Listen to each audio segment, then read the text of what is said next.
sempre não.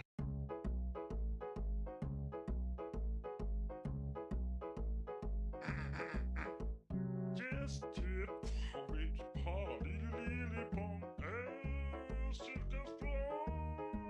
You nearly closed your slow you.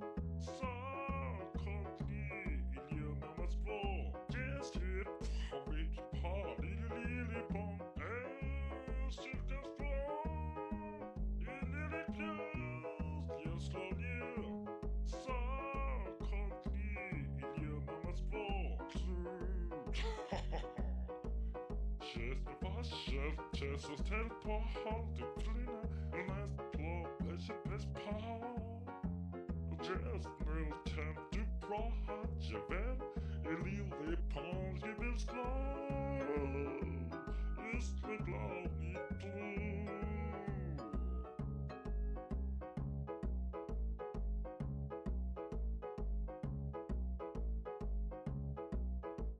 Just tip reach party lily pong and sit and floor. You nearly closed your slow you. So coldly in your mama's floor. Just tip reach party lily pong and sit and floor. You nearly closed your slow you. So coldly in your mama's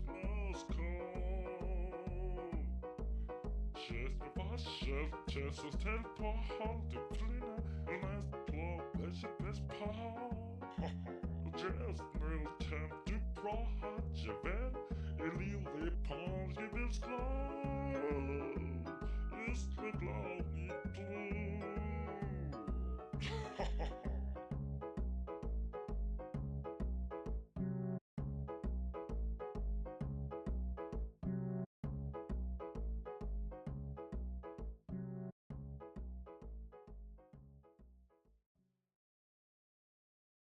Eu mamoru sempre não.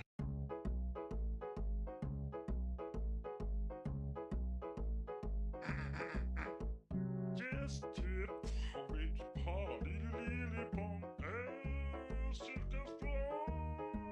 You nearly closed your slow you. So coldly in your mama's floor. Just tip reach party lily pong and sit and floor. You nearly closed your slow you. So coldly in your mama's floor. Jesus tell på holde kvinder Last blå ikke bedst på Just nul tem du bra hadje vel I livet på jeg vil slå Just med blå mit blod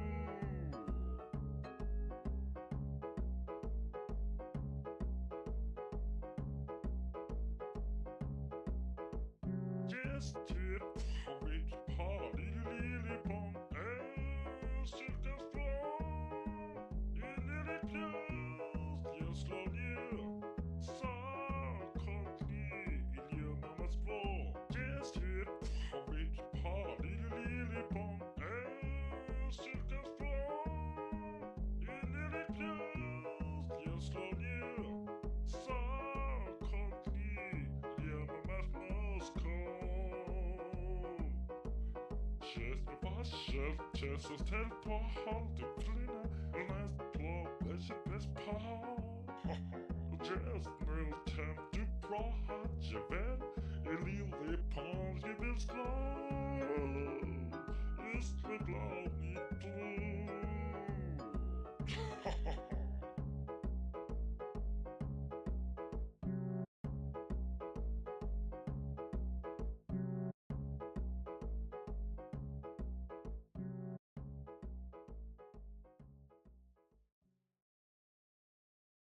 Eu mamoru sempre não.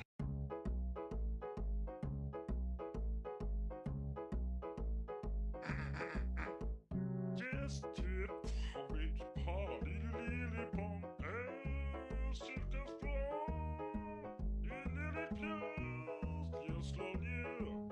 So coldly in your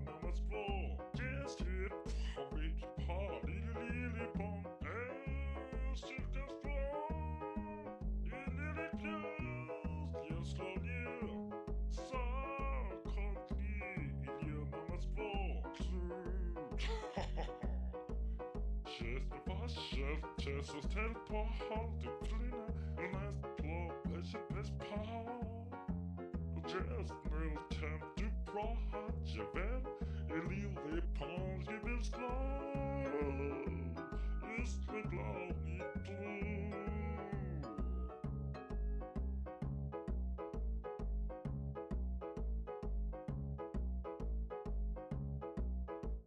Just typ har vi party lille bong cirka strong i lille pjäs jag slår ner så konstlig i mammas blå. Just typ har vi party lille bong cirka strong i lille pjäs jag slår ner så konstlig i mammas Moskva. Chef, Jesus tältpå, halvduktlina, nätblå, bäst på. Just nu temp du bra, hade väl, liv i pans, jag vill slå. Just med glad mitt blod.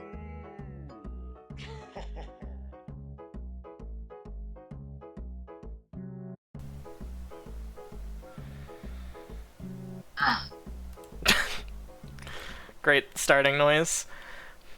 What the, my Yeah. phone noise? Yeah. Yeah, let me see if I can silence that.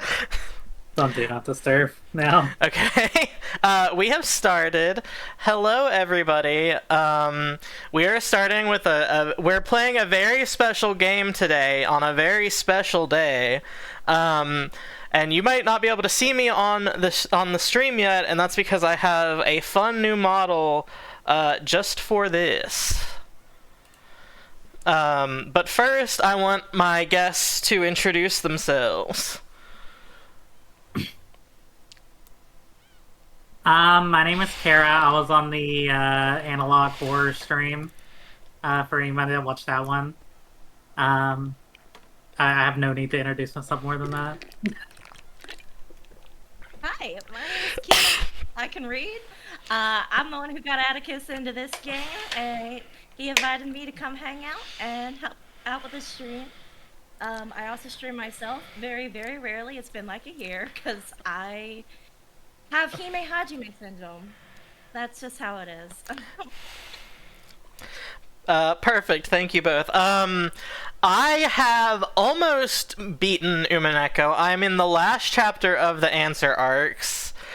Kina has finished Umineko multiple times, and I believe Kara has not ever played it, correct? No, I have not played it. I have it installed on my Steam Deck, but I've not played it. Understandable. It's very long, to be fair, but that's fine, because we're going to play it together. And that means I get to skip these parts when I play it on my copy. Yeah, exactly. So we're using something, sorry, I don't know why I said something. We are not using the original art from the original version of the game done by Ryukashi. We are using the PS3 art, and I mention that because my special model for tonight, revealing him now, is inspired by the Ryukashi art. It's specifically inspired by the main character, Battler. This was done by my good friend Elliot, strangely still on most social media, who was also on the Analog Horror stream. Big thank you to them for this. I love it. It's probably going to be my default model for when I am playing visual novels, because I plan to play a bunch of visual novels. Yeah. Well, once you can play on stream at least. Yeah, once I can play on stream at least. With that... Right? Sweats, looks away from the camera. Hey, you could play the new Fate Stay Night port. They got rid of all the fun stuff there. You just want me to play Fate Stay Night. Yes. Yeah, no Fate Stay Night riffs. This is not a Fate Stay Night bully stream. This is an Umineko bully stream. Thank you very much. Of course, bullying people into playing Umineko is always my top priority in this life. That being said, let's begin. We are also, I forgot to mention, we are doing the voices ourselves. I don't call myself a voice actor. I don't consider myself a voice actor, but I'm gonna read with emotion. I can't speak for Kina or Kara, though. If they want to consider themselves voice actresses, they can do that. I am not, but I do like doing voices. I will also be reading with feeling. Yeah. I will be the only one doing distinct voices. I mean, I'll try a little bit. We'll see how long I can commit, though. My throat's already trying to give me a trouble. Yeah, I got a big cup of water, and we might stop for more water later. I don't know how far... I'm gonna have to stop for water at some point. I played the entirety of Everhood doing funny voices. I can do this. That's fair. I was there for that. I also want to say, I don't know how far we're going to get tonight. I would like to play this a couple more times in October. Maybe not with everybody if everybody can't make it, but I would also love to have you guys again. But I just think playing through Umineko on stream is good. I agree. And, like, a lot of people might be catching the tail end of Mizumi VA's series about this, too. So, if you didn't catch the start of it, you could catch the start of ours. So. Or if you want to reread it, because as somebody who is pretty far in and has been rereading it with friends, also making them read it, you get a lot from Umineko going back after you know everything. God, you really do. I've been rereading it with Addie a lot lately too, so I've been sobbing. No. All right. You've been indulging in alcohol again, haven't you? The old physician let out a sigh as he removed the stethoscope. Two elderly men could be seen in the dimly lit study, which was filled with dust and a sickly sweet stench. In the corner of this room, which was much larger than what most people would call a study, there was an expensive-looking bed, a man undergoing a medical examination, and the physician conducting it. There was also what appeared to be a servant watching over the whole scene. Okay, this is one of mine, right? Yep. I have a sticky note on my computer with who I'm doing. I recommend doing the same. I have it on my phone. Hold Okay. on. Give me an idea. Give me an idea of, like, this guy's personality. The worst man you've ever met. Old. Okay. Also old. The worst old man you've ever met. This bottle is my friend. It is no less of a friend than you, and it has stood by my side even longer than you have.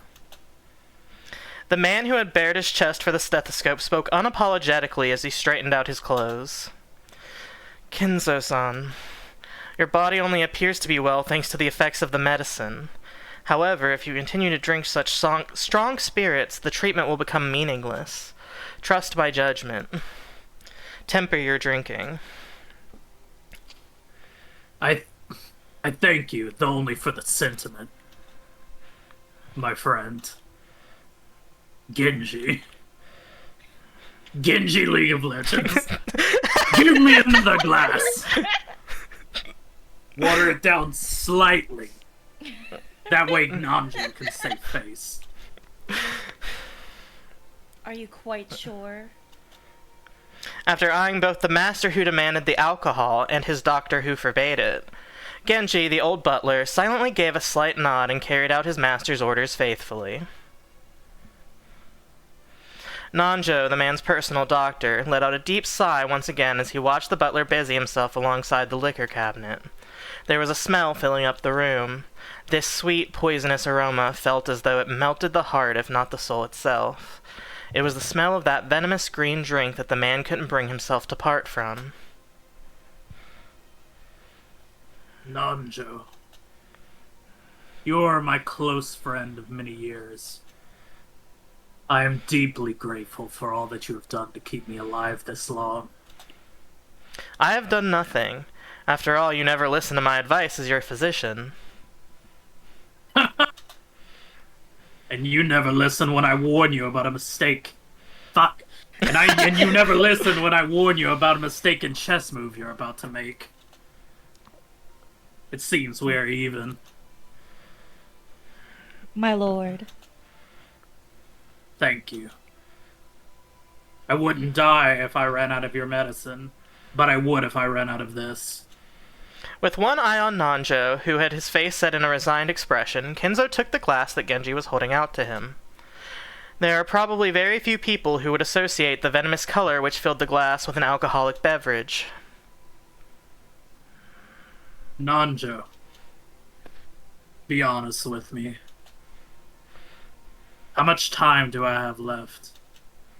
Well now, how short must I make it to get you to stop drinking?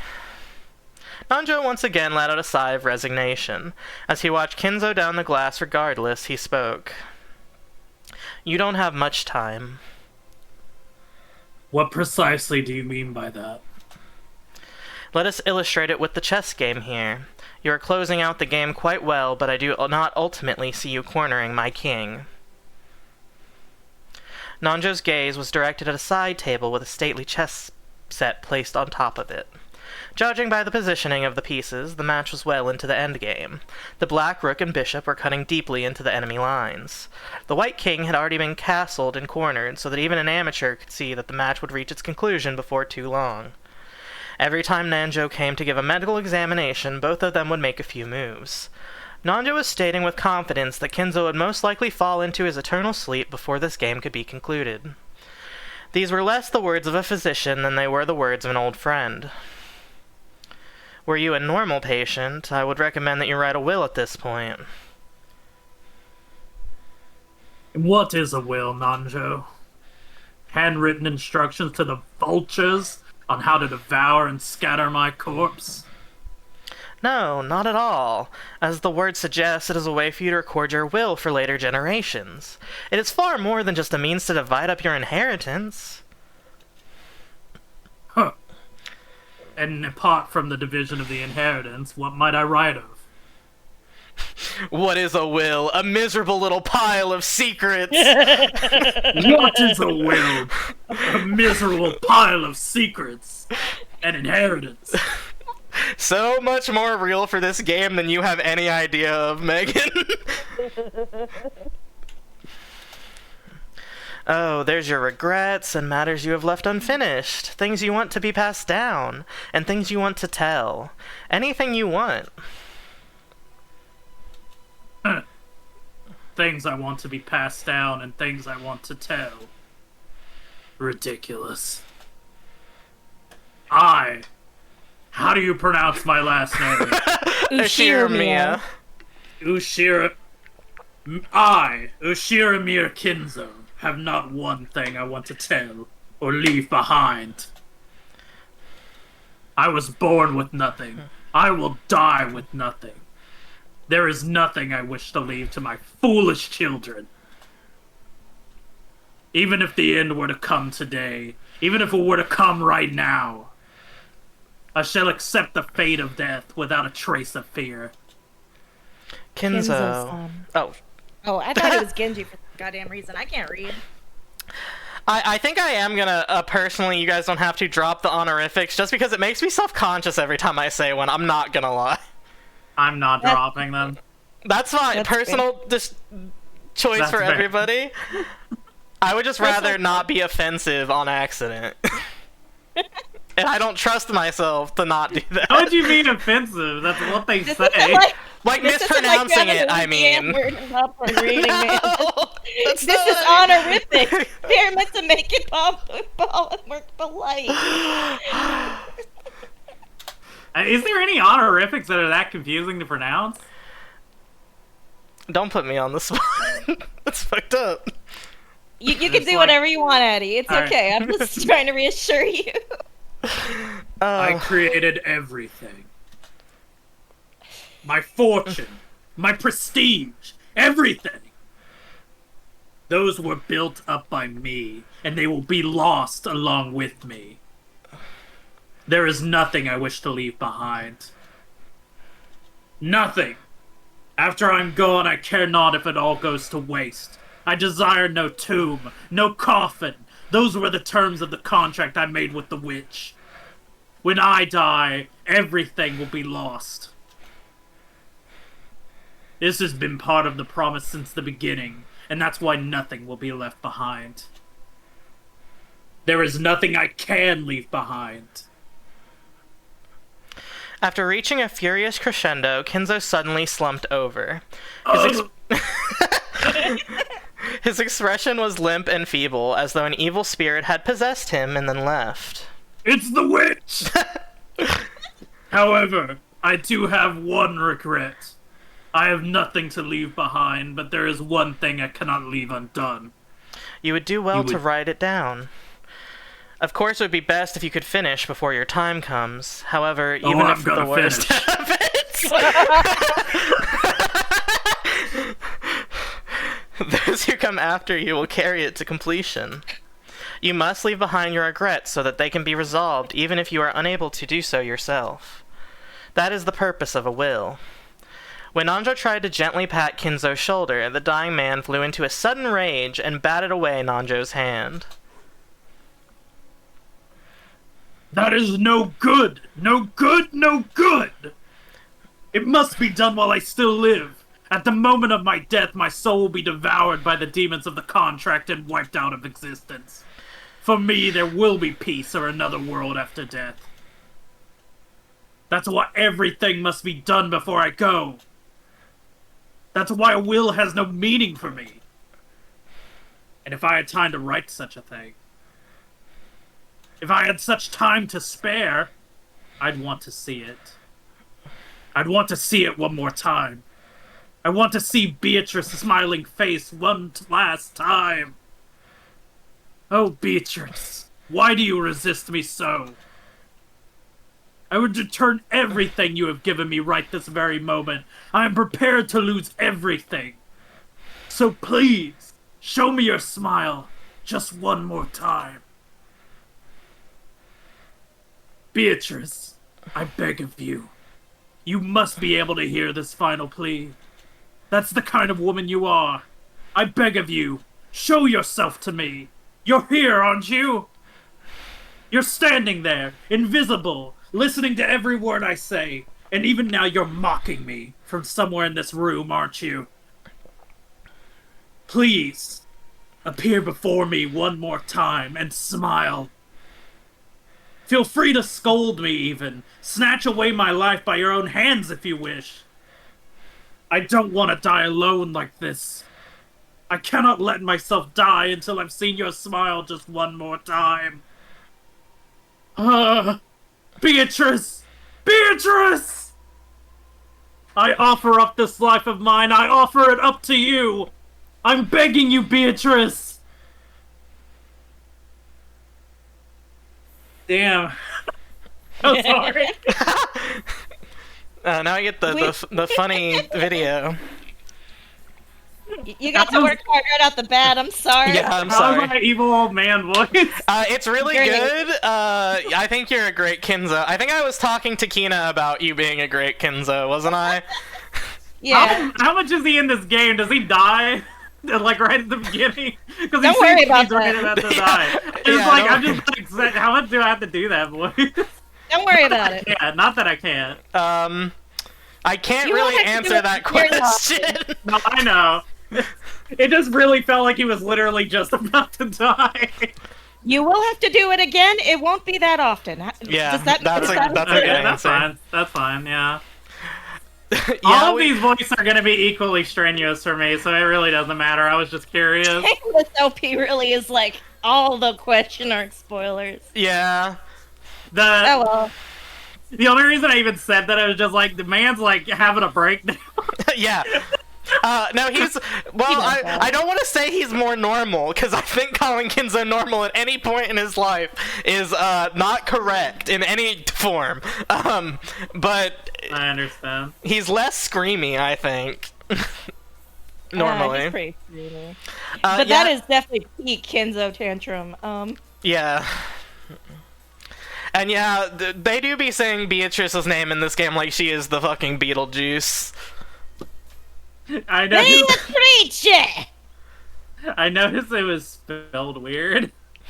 Like, not actually spelled weird, but like the font was strange. Yeah. And I it think might it's just be supposed because to it's be like- English. October 4th! That's Yeah. today! Hey! I think it was emphasized that way is because it used to have a tip system to explain localization choices. So Wow, it's probably this was- explaining like some Wow, of this was the 20. This is 38 years ago. something like that. So, yeah, I was gonna say, I'm Yeah. not doing that. 18 plus 24. Yeah, 38. Whoa, things sure move with the times. I can't believe we'll be able to make the trip in just 20 minutes. I couldn't help but scratch my head and marvel at how far things have come in recent years. We used to go by boat. Back then, we were all forced to endure nearly half a day of swaying back and forth over the sea before we reached Nijima. Things have gotten so much more convenient these days. Still, I've never been on a plane this small. I've flown in a huge jumbo jet before, but this will be my first experience in such a tiny one. It's going to shake, isn't it? They say that smaller boats shake more, so I guess the same rule probably applies to planes. Just spare me. Don't worry, Battler-kun. It'll shake much less than that boat Yeah, is that you, George? Don't scare me like that. You just shaved 3 years off my life. Anyway, what's shaking got to do with anything? You don't think I'm actually scared of the plane shaking or maybe falling out of the sky or something, right? Oh, of course not. My mistake. I'm sure that you've changed a lot since we last saw you. After all, it's been 6 years since then. You're not a kid anymore. Sheesh, and here you are old enough to smoke and drink. I've got no interest in smoking, but I've always wanted to try some booze. Well, How old is he? 18. Oh. I believe George is Baby. 21? Probably just 20. Okay, I was gonna can't say, remember. looking at Kina for confirmation. George? He's Older than Battler. He's 38, is that what you just said? Hold on. I'm gonna Google it because I'm feeling dumb that I don't remember. That's fair. He's 23? How is he 23? I guess that makes Just sense. said 23-year-old and his 18-year-old best friend. They're cousins. Okay. You can Well, be best friends with your cousin. This is true. Unfortunately, they haven't seen each other in 6 years, so I don't think they're best friends. Well, if you've got your dad's genes, I bet you can hold your own when it comes to drinking, right? Well, I usually drink for business rather than pleasure. It's pretty hard to do business in Japan without it. That's exactly right. So I was thinking I'd take my first shot at it tonight at dinner. That's not good, Battler-kun. You're still a minor. Drinking alcohol is known to stunt the growth of minors and, never mind. Come on, I'm tall enough already. In fact, it'd be easier to find clothes if I shrunk a little. I puffed up my chest proudly. Until I hit my growth spurt, my height was below average in my class. But then I grew, and before I knew it, I was over 180 centimeters. I guess I have all that muscle training and those shady mail-order performance-enhancing drugs to thank for that. What? Balor's a freak. Valor's doing steroids. Battler is taking Alex Jones's testosterone pills. Congrats on the transition. Taking brain force.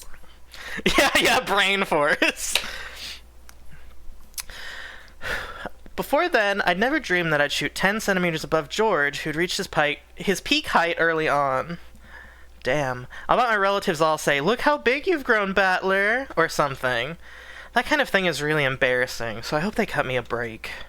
Anyway, my name, Battler, well, it's pretty damn weird, don't you think? I've gotta wonder why my parents were thinking when they gave me that name. I've never met anyone who could read it right the first time. I usually get called Sento. Too bad, swing and miss. My name is written... I love how this is written.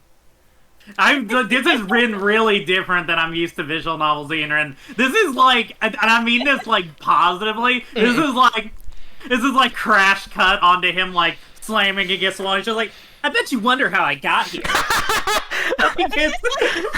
Real! It's very everybody hates Chris. I think Ryukishi really likes doing that super intense in Madia Res, and then jumping to the most normal man you've ever seen cut. Ooh.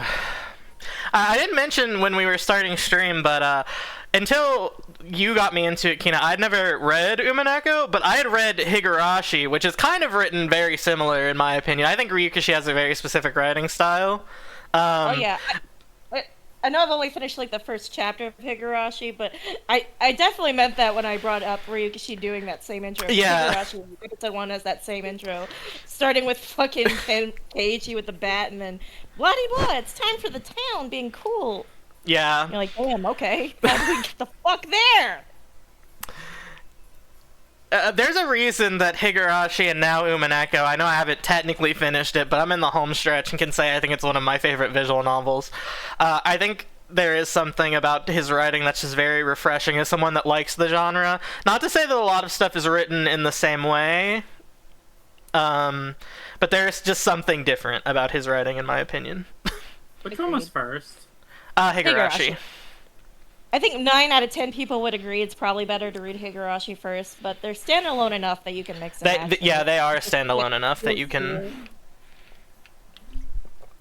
But I know there's some purists who will yell at me if I don't at least agree with them, even because I think they're objectively right. That was just not my lived experience of having read this for the first time in like 2010. Real. And there's Psychonia when they cry. Points. I haven't forgotten. Everyone thinks Ryukishi has, but I haven't. Phase 2 win. After he's done with the Silent Hill game. Yeah, honestly. Yeah. My name is written... That's unironically like part of the problem though. Like he's been busy and well we know why. Yeah. Sorry. Can you read it? The first part is my family name, Shiramiya. That's a fairly plausible Japanese pronunciation so far. The problem is my own name is made up of the characters for fight and person, and it's pronounced battler. Put it together, and you've got a Shiramiya battler. Pretty crazy, right? It's crazy enough that my parents decided to call me that, but it's even more crazy that some government worker let them make it official. Both groups are at the top of my must-kill list.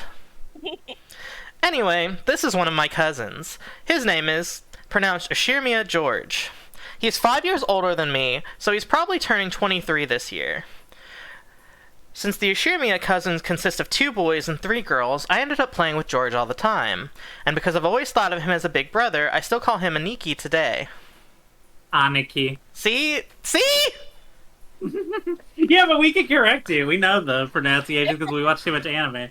Yeah. That's me. Okay. Whew, Batlukun, look how big you've gotten. You know what they say, leave a boy for 3 days and you'll hardly recognize him. This is you.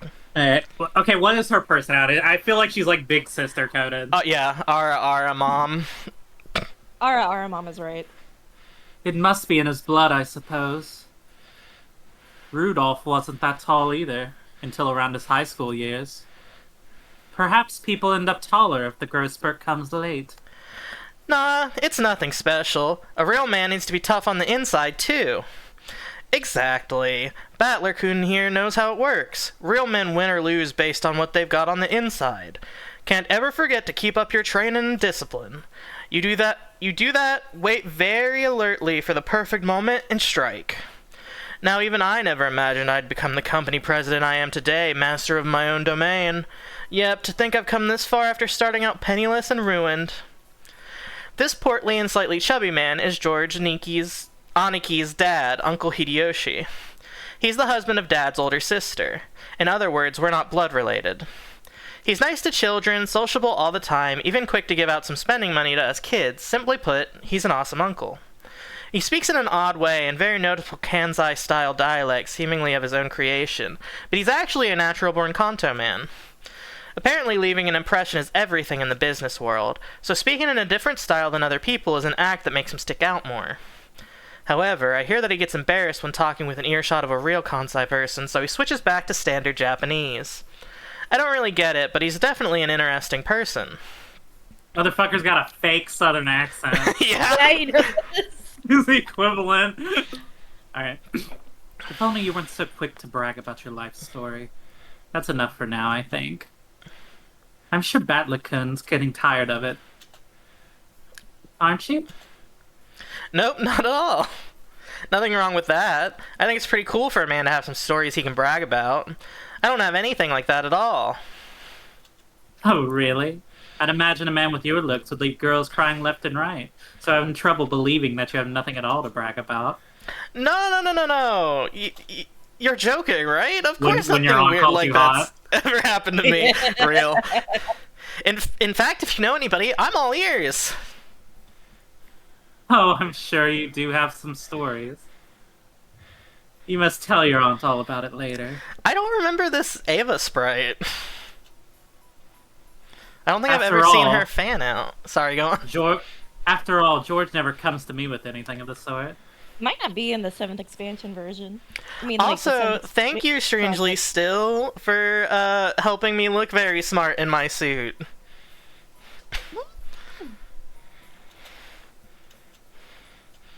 This is my aunt and George Anaki's mother, Auntie Ava. She's my dad's older sister. She and Uncle Hideyoshi are a pair of jokers, and they always tease me back as far as I can remember. This sometimes made them a bit hard to get along with when I was small. That said, I'm currently in the process of discovering that they still are hard to get along with. Even so, George Anaki's family is interesting and fun, and they seem to get along just fine. Sheesh, that's pretty much the total opposite of my family. That is you, Kina. Sorry, I was trying to find my Kiri voice. Oh, no worries, sorry. Have you seen Rudolph-san? Huh? He headed off to the bathroom a while ago. Is he still not back? Maybe the poor geezer dropped dead.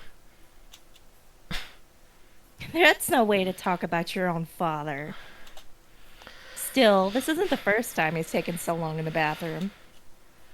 Yeah, the guy's always been that way. Does he really have to take a magazine with him every time he needs to take a dump? What on earth Man might... takes the fattest shit. Real. Oh, what on earth might he be doing with those? Oh, you don't need to worry about that at all. As long as we're together, I won't be letting him do that on his own.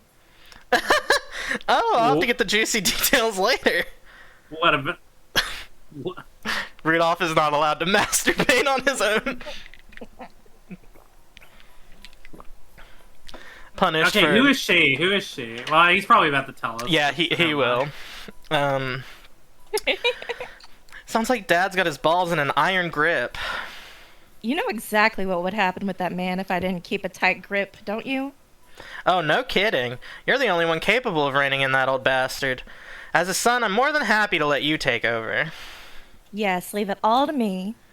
After all, that's my specialty.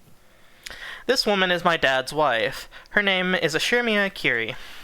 As you can probably tell from our conversation, she's not my real mother. She's basically my stepmother. My real mom died 6 years ago. Kiri-san is the woman Dad married afterwards. I mean, I'm not a kid anymore. It's way too late now for me to start calling a second wife Mom. And I doubt she feels like using the word son on this massive kid who has no relation to her at all. We aren't little kids. We know there's nothing to be gained by fighting. Excuse me. So we decided that we wouldn't force ourselves to pretend that we were family. I've decided to act a bit more frank with her, as though she's a friendly neighbor instead. It's much easier to just keep a little distance instead of forcing ourselves to act all close and making each other uncomfortable. Kiri-san has been very open about all this, and thanks to that, we've been able to get along pretty well. As we were capitalizing on Dad being away in the bathroom to badmouth him, the man himself came back, wiping his hands with a handkerchief. Battler. Hey, what's up, Dad? Ow, ow, ow! Don't pinch it in my ear! So you've been talking trash about me with Mom again, haven't you? What makes it so hard to show a little respect for your father, Ow! Damn it, that hurts, you old bastard! Stretch my ear all you want, I'm still not gonna be able to fly! Ow! Come on now.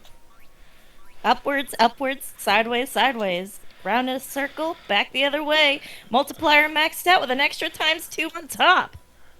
Now say, Father, please forgive me for being so rude. Like hell I will. Go find yourself some members-only store if you want it that much. Yeah, let go! This old bastard is my dad.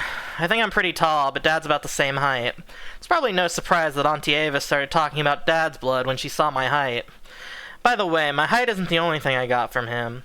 It seems having weird names runs in the family. Dad's full name is written. Can you read it? Not many could, I'll tell you that. That mess of characters is pronounced Rudolph. You must hate Grandfather for giving him that name. Still, that's no reason to pass the weird naming tradition on to me. As the old bastard twisted my ear all over the place, Auntie Ava snuck up behind him and grabbed his ear.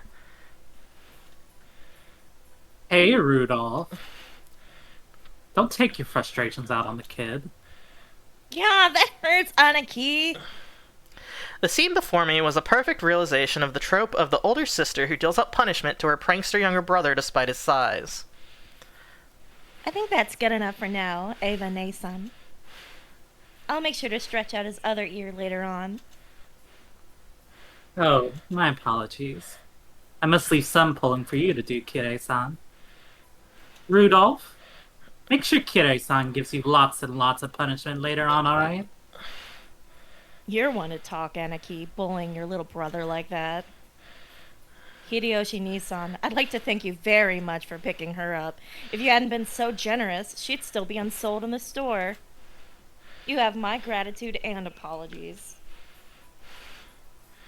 Who are you calling unsold? After taking 2 or 3 steps back, Auntie Ava unleashed one of her beautiful high reverse roundhouse kicks, which stopped just a centimeter away from the tip of Dad's nose. After starting out with Tai Chi Chuan for her figure, Auntie Ava had then developed an interest in the Chinese martial arts. After that, she went through karate, taekwondo, capoeira, and what is it she's learning now again? Well, anyway, they say a woman's weapons are in her lower body, and that's literally true for Auntie Ava. Rudolph, did you know that a single direct blow to the side of the head like that would knock you unconscious? Not so long ago, I accidentally connected in a practice match and my opponent was out cold. Sheesh, what a pain. Guess I have to apologize for her tendency to lash out with her feet, too. Dad, completely unfazed, shrugged and smiled ironically at Uncle Hideyoshi. Never had a brother or sister myself, so when I see you two bickering with each other, it makes me feel all warm and fuzzy inside. Sure is nice to have a big family and siblings. Oh, then why not consider making a little brother for George-kun? He's already a fine adult who's about to go off on his own, so it might be a good time to have another child. Hey, have a little sympathy for the new kid and all the pain and suffering he'd have to live through. I'm surprised even George-kun turned out as well as he did after being born from this sinister sister of mine. And what an awesome kid he is. Please share some of that with our blockhead of a son someday, will you? That's not how it worked. It's thanks to Ava Nason's proper rearing that George-kun became the good, gentle kid he is now. Isn't that right, Nason? Oh, come on now. You think so? George still has a long way to go. Ah, by the way, how's your little Angie-chan doing? I heard she was vomiting? Oh, that's right. And I was hoping to finally see her face after such a long time. Is she alright? She often catches a cold when the seasons change. She's very frail.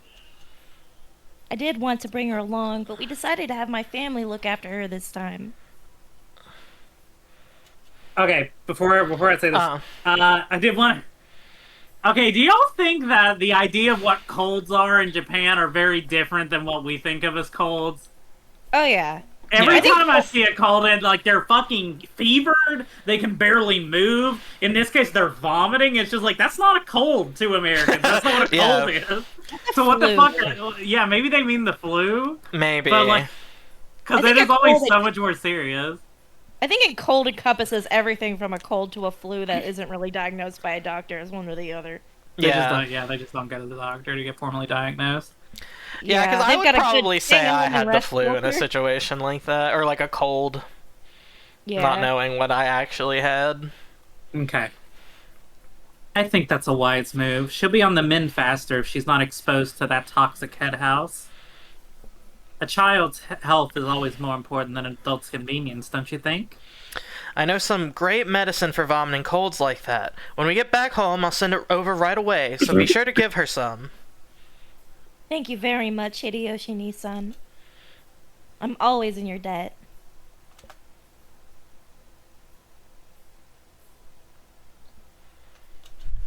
Oh, shit, I skipped that. For now, I'm just happy that Auntie Ava gave Dad his just desserts for tugging on my ear. Looks like we're still waiting for the weather report. George Aniki pointed at the counter. The pending weather clearance sign was still stuck next to the scheduled departure time for the flight we were scheduled to board. According to Aniki, smaller planes are more subjected to winds and other effects of the weather, and it's not at all uncommon for flights to be delayed because of that. Wait a second. It isn't really going to shake, is it? From down here on the ground, it just looks cloudy, not windy. I guess it's different up where the planes fly. The weather's a bit uncertain today. Auntie Ava was looking at a TV in the lounge. The weather forecast was being broadcasted, informing us that a typhoon was approaching the Kanto region. A typhoon again? I guess we're doomed to these with the family conference being in October every year. Couldn't you choose a better season?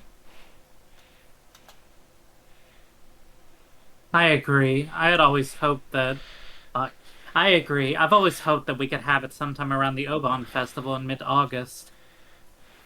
In that case, why don't you suggest that to Father and Nissan during the conference? Very funny. Why don't you do it yourself? My brother would never listen to anything I suggested. No way. It doesn't really bother me that much that we have it in October. You were the one who complained about the typhoon, so I said ask them to change it then. That's all. I only said that typhoons always come around this time of year. You're the one who said you wanted to move it closer to Obon. Well, you said it too last year. Didn't you say that it would be easier to fit it into your schedule if we had it near Obon? I never said anything like that. Oh, yes you did. I certainly wouldn't forget something like that. No, I didn't. You're the one saying that all the time. Are you aware? Stopping a kick just a hair's breadth away is a very high-level technique. Sheesh, women your age should be more proper than that. Dad and Auntie Ava's argument looks no different from a couple of brats bickering. I expect that's because, although they normally act as mothers and fathers, they turn right back into kids again when they meet their old siblings at these family conferences. You're the one who looks like a real adult, analyzing it all calmly. I hope I never turn out like that old bastard, and much rather end up as an intellectual adult like you, Aniki. Like me? Oh, I still have a long way to go. I still have very little experience out there in the real world. I need to work on becoming more bold and sociable. I think you far surpassed me in all those counts, Battler-kun. I'm sure you'll outstrip me fast enough when you become an adult. George Aniki scratched his head and laughed, as though trying to hide his embarrassment. Of course he was just being humble. Aniki entered a university and became an apprentice at Uncle Hideyoshi's company at the same time, studying both academics and how to become a business emperor in parallel. Then, right after graduating, he got into Uncle Hideyoshi's company as his father's aide, piling up a lot of real-life experience as he devoted himself zealously to his work. He even has grand dreams of one day standing on his own and becoming lord of his own domain. Aniki is a real paragon of a man, sparing no effort as he strives towards his goal. It's no exaggeration to say that I really respect him. And then there's me. I'm nothing at all like Aniki. I'm living my happy-go-lucky, idle high school life to the max. I've got no dreams for the future. I just like to sit back, stay cool, and let the money flow in. But of course that could never happen. When Aniki was my age, he had already formed an impressive objective, and he'd started devoting himself towards studying for that goal, so I guess I can't compare at all. Thank you! This is my new model for visual novels, inspired by the game we're playing. Yeah! Once again, shout out to Strangely Still for making it for me. My dad just says, sure, you can study at my company if you like cleaning toilets. damn it. I'm not gonna be in the debt of that old bastard. I'll find my way myself. I guess that intensity is one of my qualifications towards adulthood. Should go on one of those self-searching journeys that are all the rage these days. Well, it's not like I can mooch off my parents for that kind of money. Oh! Right then, Uncle Hideyoshi shouted out loudly. Uncle's a really nice person on the whole, but he does have a problem controlling the volume of his voice. When I looked over, I saw that he was greeting Auntie Rosa, who had come late. Oh, if it isn't Rosa-san! Maria-chan, long time no see! Long time no see! Ooh! Maria! Shouldn't that be, it's good to see you again? Greet your uncle properly. Ooh! It's good to see you again. There you go! Well said! How about some candy as a reward? Oh, where did I put them? Rosa-san, it's good to see you again. It's good to see you too, Maria-chan. It's been too long, Kiri-ni-san, Hideyoshi-ni-san. And, oh, my, Battler-kun? Look how big you've gotten! Aw, come on! It's embarrassing to hear that from every person I meet. Hey, Rosa. You're late. If the plane was on time, you'd barely have made it. I'm sorry. We had some trouble making our train connection, so we were waiting on the weather yet again? Oh, don't complain. I much prefer the 30-minute plane ride to spending 6 hours bouncing about on a boat. Even if we're kept waiting here for an hour, it's still much faster overall. Maria-chan's gotten huge too! So how tall are you now? So, how tall am I now? Maria parroted Uncle Hideyoshi's question, looking up at her mother. I guess she doesn't remember her own height. She's probably right in the middle of a growth spurt, so her height must change every month. In just a few more years, she'll probably start looking very feminine. How tall were you the last time you got measured? She just keeps getting bigger and bigger, don't you? I think she's grown a lot since last year. Let's see, she turned 9 years old this year, didn't she? 9 years old. Ugh. That's right, you're 9 years old now. Glad to see you're doing well too, Maria-chan. You... I guess you've gotten a bit too heavy to play airplane with. George Aniki, what a rude thing to say to a lady. Here, I'll do it. Up you go! When I went to lift her up in Aniki's place, Maria stiffened defensively, staring suspiciously at my face. Oh, that's right. The last time I met Maria, it was 6 years ago, and she was only 3 years old.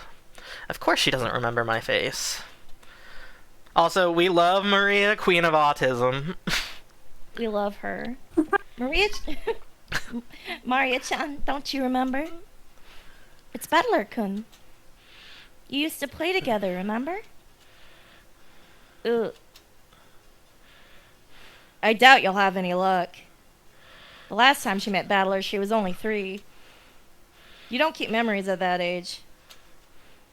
She must know everyone's face apart from mine because she meets them every year, but I haven't had contact with the Yoshiramiya family for about 6 years now.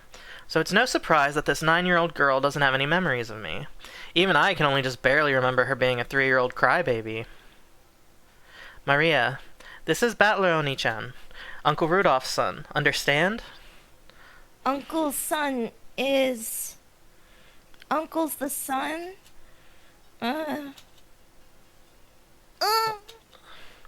The was probably the sound of her brain breaking, unable to understand the complicated explanation. I guess it was a bit too confusing for her. Maria-chan, this is Battler-kun. He's your cousin, like me.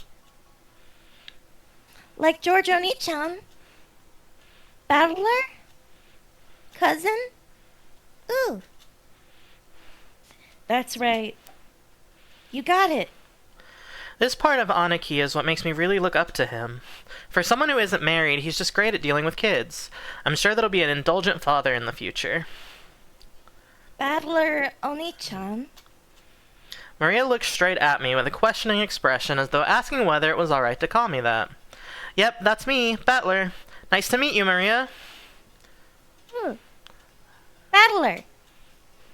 Maria, you mustn't address him without honorifics. Call him Battler Oni-chan. It's cool, Auntie Rosa. I don't swear at the small stuff. Right, Maria? We're buddies on a first-name basis, us two, aren't we? Battler, battler, battler! Ooh, ooh! That's right, Maria, Maria, Maria! Ooh, ooh! Ooh! We horsed around for a while to make up for the 6-year gap in our friendship. She probably still thinks of me as nothing more than a big new friend, but things will probably work out when we get to know each other again. But I'm surprised. She's just the way I remembered her being 6 years ago. Seems that people just don't change that much after all. I'm a bit happy that she's still the pure, innocent girl I remember. Her name is written. That one's not so difficult to read. Of course it says Maria. The third character looks like a cross, which is pretty cool. Her feelings don't usually show up on her face, so it can be difficult to know just what she's thinking, but that's just how she looks on the outside. On the inside, she's just a sweet, normal girl. Then there's Maria's mother, Auntie Rosa. She's my dad's younger sister. Rosa is written... Here's a name that's totally not Japanese. Sorry to say, but her name's almost as ridiculous as Dad's. I've got to respect her for not ending up as screwed up as he is. When I think about it... Sorry. This is a spoiler-free Umineko stream. I can say supposedly. When I think about it, all the names in my family sound foreign. Just why is grandfather so obsessed with this? Because of him, even us grandchildren have to put up with his weird name meaning sense. It's even more annoying since grandfather's own name is perfectly normal. Anyway, there's one thing about Auntie Rosa that's a relief compared to the other family members. The old bastard and Auntie Ava have this annoying urge to tease and mock people all the time, but even though she shares their blood, Auntie Rosa isn't like that at all. She has the most common sense among all the siblings. Like Uncle Hideyoshi, she's a kind aunt who'll always be on the kid's side. However, possibly because she's more strict as a parent, she's not liberal with handing out spending money like Uncle Hideyoshi is. Battler talks about the things that are important. Alright, now we have the entire group of family members who are going to board the plane. As though it had waited for all of us to gather, an announcement rang out through the lobby.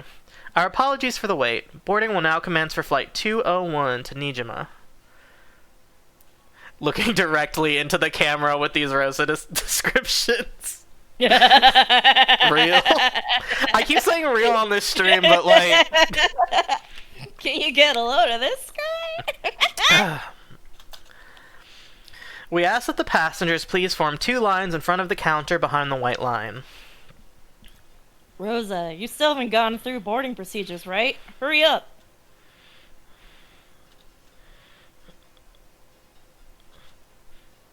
Oh shit, that was me. I blacked out. I was reading chat. You're fine, Mr. Streamer Man. We had to go through a metal detector before going out on the runway. Our small plane wasn't as massive as an international flight, but it was still a plane. A staff member holding a metal detector checked us all. Once all of us cleared the check, we followed the staff member out onto the runway. Come to think of it, everyone here is in the Yoshimiya family. It's like this is a reserved charter flight or something. Private jets before it was cool. Our group stopped in front of the entrance to the airplane. Then our guide turned around and spoke, looking down at the passengers list as she did.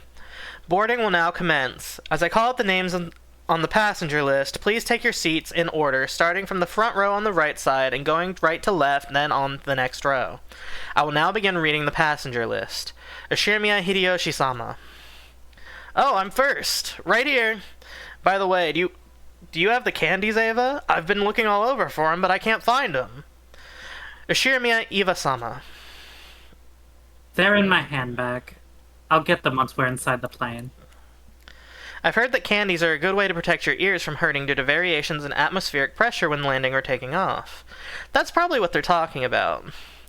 Hope I get a window seat. Don't worry. There aren't any other kind of seats. According to George Aniki, there are apparently only 2 lines of seats. Yep, it's a small plane, alright. It isn't really going to shake, is it? Ishirimiya George-sama. Right here.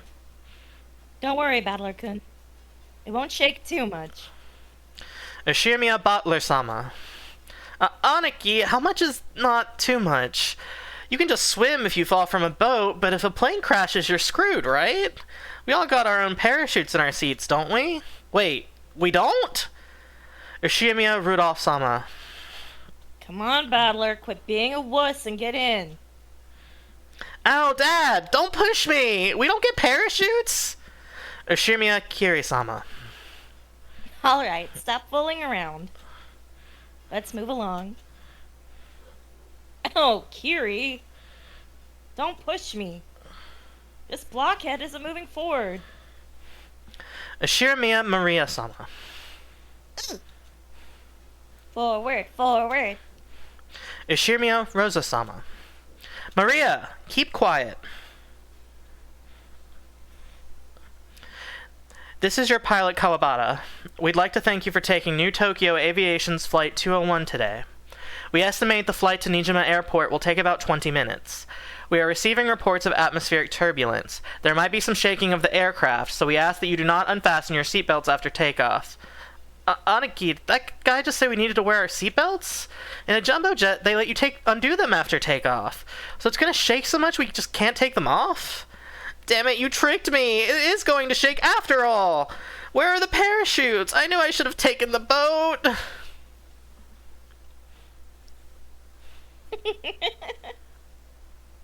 Battler with his negative F rank in vehicles. Yeah. It's very funny of a trait to have, I think. Oh no, we get the cast list.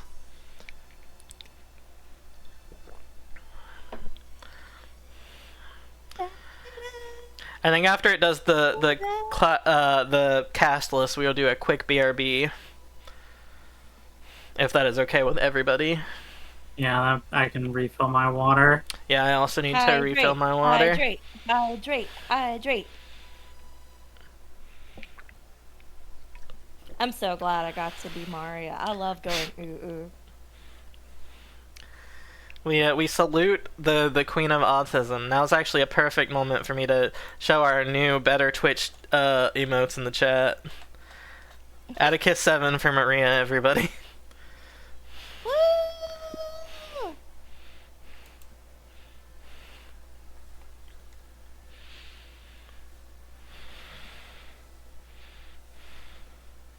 Rondo of the Witch and Reasoning.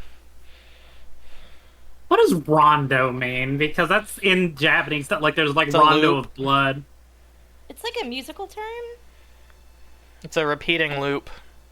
Hmm. I promise. I was in band for so long.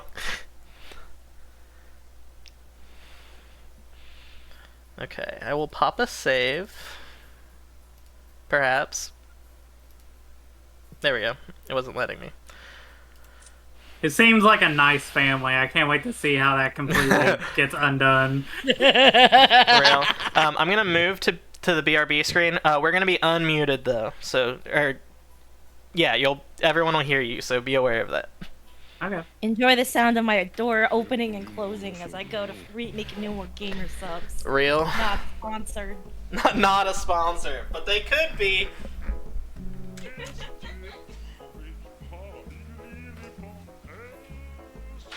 Can I go get my water here, please?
Jesus teleport till Flynn. And I blow as it best Paul. Just no time to prod your bed.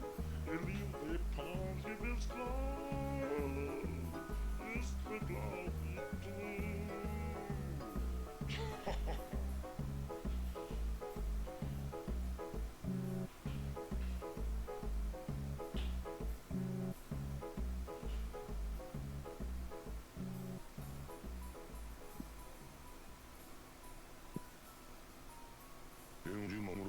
blue. Alright, I think I'm the first one back to my desk. So I want everyone who's in the chat right now to pretend I was telling some very embarrassing stories about Anarchist.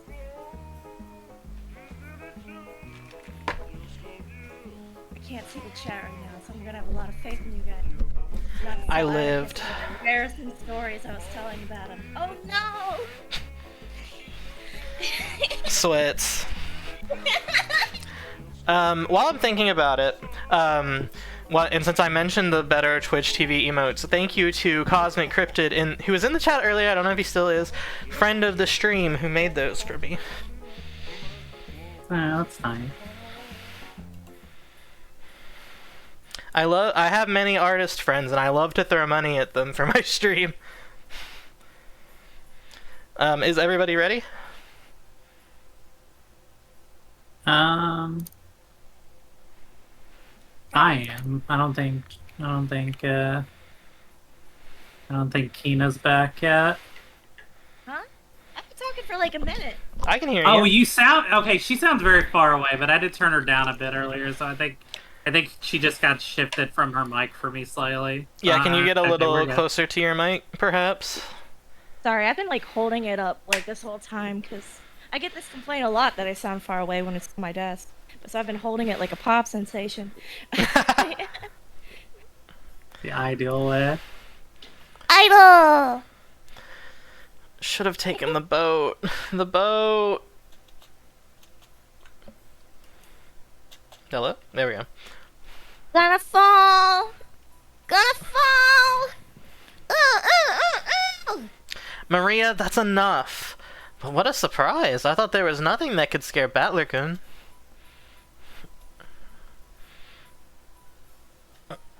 This guy can't handle vehicles for some reason.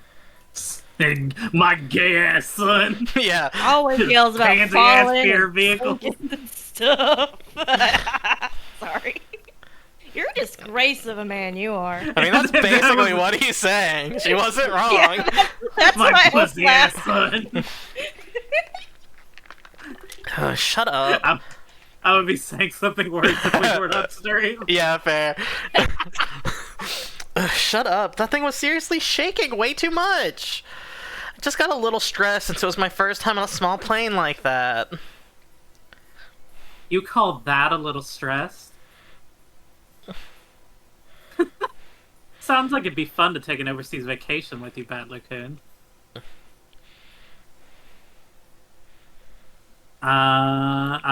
Would you like to go to Egypt with your aunt? You get to ride a plane for a full 14 hours. There's a good plan. Battler-kun, you should let Ava Nason toughen you up some. I mean, to be But- fair, he'd be in a commercial jet then. I Yeah, bet it would bother him less. Yeah. But boy, you were hilarious. Now. Everyone's got their strong and weak points. It's bad to laugh at them. Dad, you're laughing too. Hey, Maria-chan, you shouldn't laugh anymore. Shouldn't laugh anymore? Ever. Yeah, damn it. Is being scared of planes really such a big deal? No, it's so valid, especially when it's like a fucking prop plane. Yeah. That's genuinely kind of dangerous. Everyone obviously thinks I'm a big oaf now. Shh.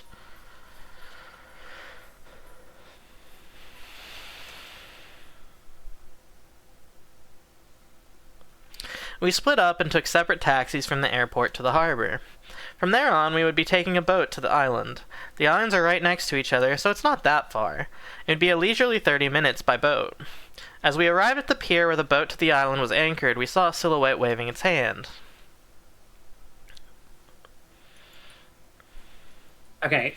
What is this girl's personality? Tomboy. Tomboy? Yeah. Tomboy. Damn. Tomboy, Okay. noble family daughter. Alright. George Nissan! It's been so freaking long! Ah, Jessica-chan, it's been a year since I saw you. You've gotten taller again, haven't you? Don't give me that. It's embarrassing hearing that every year. Hey, Aniki, you've got to be kidding me. That's really Jessica? Wait a sec. George Nissan? This massive beast is Battler? We both stared each other down. She definitely didn't look this grown up in my memories, but I do remember her crazy way of talking. Yo, Jessica! What's this now? You're kidding me, you look like a woman now. I apologize for any sexual harassment I will do to my co-hosts as reading Battler. It's not my fault. I respect women. He respects women less than me. I won't say he doesn't respect women, but he could be better about it.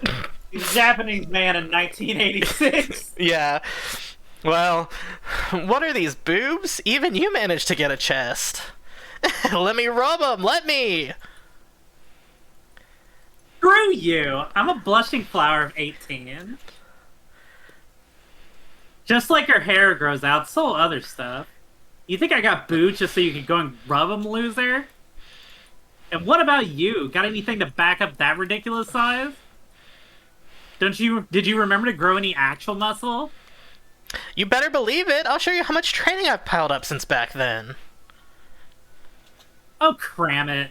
I'll beat you at your own game. This headstrong girl's name is Ashirmia. She was born under the same unlucky star as me, sharing the same kind of weird name. You see, is pronounced Jessica. She's the dad's older brother's daughter. The oldest brother happens to be the eldest son of the Ashirmia family, so I guess that also technically makes Jessica a direct heir to the Ashirmia family. Since Jessica and I are the same age and had that type of boy-girl rivalry between us, we were always been used to fighting and joking around together whenever the relatives gathered. Jessica grew more quickly, so she always had me beat in terms of size and physical strength. So when we scuffled as a contest of strength like this, it usually went Jessica's way. So even though I clearly understand that I'm bigger now, I still feel like I can't win against Jessica with my own strength. Ugh. Whoa! What are you getting all serious for? Ah! Ow! Ow! Ow! Ow! Hey, this is nothing. Oh, sorry. Jessica, you've gotten weak. I know, it's because you can't see Curse of Battler. a woman! Yeah. Shut up! I'm a woman over here, believe it or not. No way I was always gonna be stronger than man. It's 1986. Leans into the microphone. Girl, It's you could have 1986. lifted weights. Girl, you could have been bench pressing. You should have gotten that mail order tea like he did. Yeah, real. See, this dude taking steroids. That's the real difference here. Well, that's certainly true. The meat I put on my arms all went to your chest after all.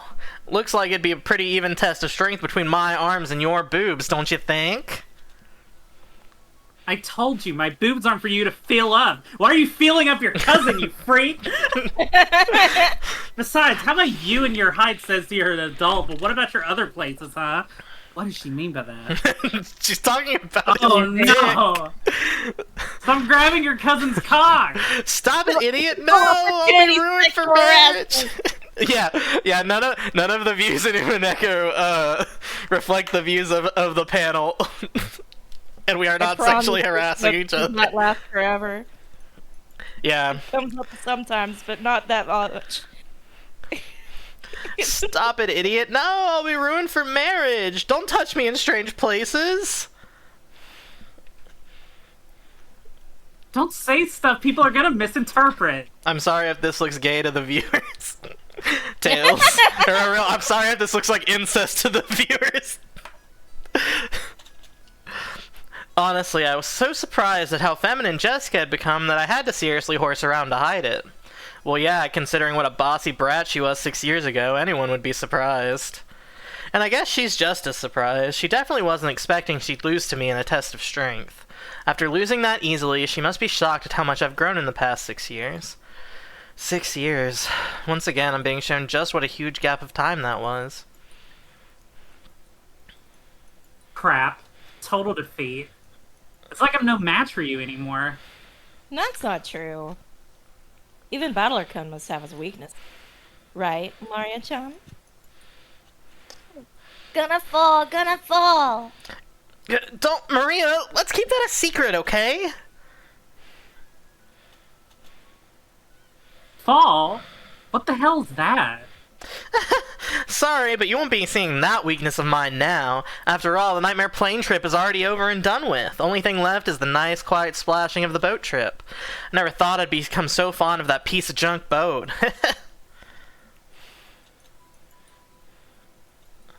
Huh? George Nissan, is there something wrong with his head? You'll understand soon. Very soon. That's so ominous. At the time, I didn't understand what Aniki meant by that big smile. I also don't think I have seen the Sideways George sprite before. What have we here? Oh! Battler-san, how big you've grown! Who's it this time? It's an old lady with an apron. Oh yeah, that takes me back. I remember now. Remember her, Battler-kun? You remember. She's Kumasawa-san, one of the servants. I could never forget Kumasawa Ba-chan. I mean, you haven't aged a bit these past 6 years. Wait, you haven't gotten younger, have you? Oh, lately my skin has been getting all smooth and silky. And look, hasn't my chest gotten bigger as well? Want to give it a rub? Very funny. My breast rubbing is strictly limited to bouncy girls. Even I had some bouncy ones in my youth, you know. Now, please feel free to have a go. Give me a break. It's chicks I'm looking for, damn it, not grannies.